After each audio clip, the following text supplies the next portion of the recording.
यह बात एक गांव से है। एक जगह पर दो बहुएं की शादी हो जाती हैं। एक देवरानी थी, वो ज्यादा कुछ बोलती नहीं थी, लेकिन जेठानी बहुत बोलती थी और सीधी सादी नहीं थी। जेठानी अपना ज्यादातर काम उसे पकड़ा देती। वो जेठानी अपने कमरे में कूलर लगवा लेती है और देवरानी के कमरे में बस एक पंखा, लेकिन वो कुछ नहीं बोलती। एक दिन देवरानी को एक साड़ी अपने सास से मिलती है, तब जेठानी वो साड़ी मांग लेती है। लेकिन एक दिन ये सब देखकर जेठानी का पति उसको अच्छे से समझा दिया। यह बात एक गांव से है।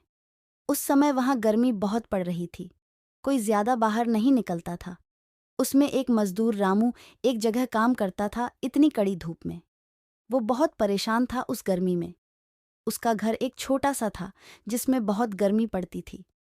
वहां गर्मी के कारण पानी का लेवल बहुत कम हो गया।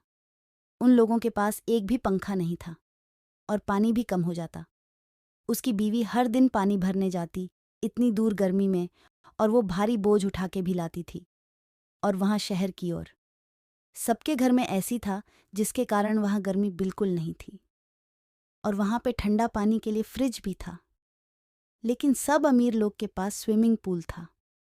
वो लोग बहुत सारा पानी वेस्ट कर देते।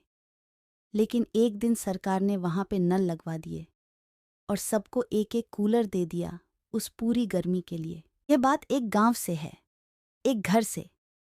एक दिन एक बूढ़ी औरत ने अपने दोनों बेटों की शादी करवा दी। एक औरत थी थोड़ी पढ़ी लिखी, वो दिन भर काम करते रहती थी।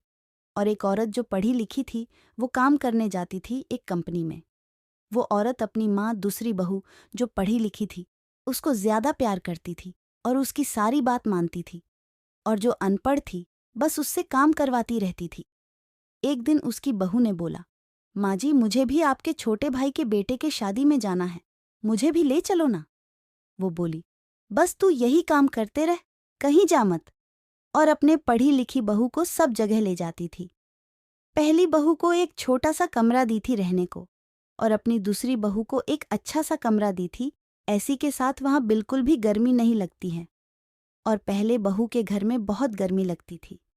लेकिन क्या करे, लेकिन उसका एक बेटा एक अलग घर ले लेता है।